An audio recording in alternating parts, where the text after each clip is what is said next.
Hey there, my name is Pete and I like pictures.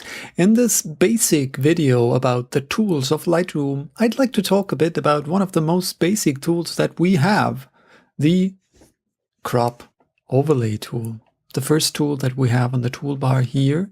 And if we click it, you see a frame and you also see some more information superimposed. That is something I did. You can customize the crop tool quite a lot. And even though the crop tool is a very basic tool, you have some very useful settings that you can make. And I will show you what I did here. You can go into the tool sub menu and you see crop guide overlay and you see I have chosen aspect ratio. And you can circle through all of the overlay information by pressing the letter O on your keyboard, and we do that and check those out. A grid is the first one, most basic one, useful for straightening horizon lines, for example, and we have to do that in this one. We have the thirds that you probably know from the display of your camera. We have some diagonals. I actually don't know what they're good for. We have triangles, and we have the golden ratio, if you need that. Very cool. And we have an even more fancy one, the golden spiral, which is, well, a fancy version of the golden ratio. And we have the aspect ratios. And we have, you can change these, what you want to see, by crop guide overlay, choose aspect ratios, and you see I have checked almost every every aspect ratio there is. I think it's quite useful. Maybe for some it's not.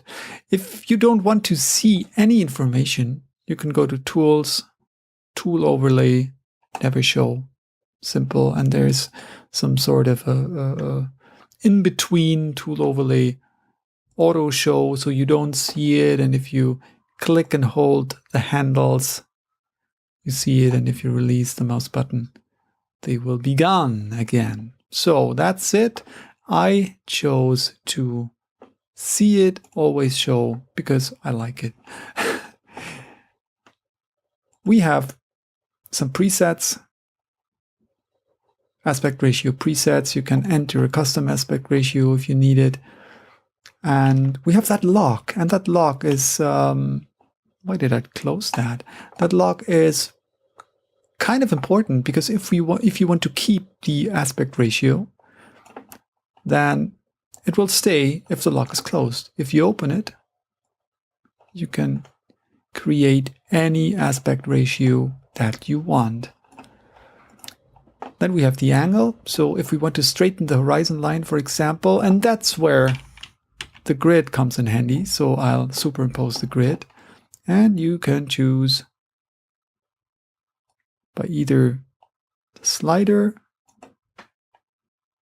or you can go into the picture and you see the mouse cursor changes, and you can do that by hand if you want to. So I guess this is straight enough. Click on done and we're done. And that's basically it. No, it's not, because you probably saw it. There's a checkbox called Constrain To Warp. And what does that checkbox do? We'll click it and you see that it does nothing. And it actually does nothing in that tab. I won't go into detail here, I just show you what it does, and this will be a different video because this checkbox here in the crop overlay tool is linked to that checkbox here. Oh yeah, we have already enabled profile corrections. I will talk about that tab in a different video. So if we uncheck it here, it will also be unchecked here and vice versa. And we have that in the manual tab as well. So click it here or check it here or uncheck it here, and will also be checked or unchecked in the crop overlay tool.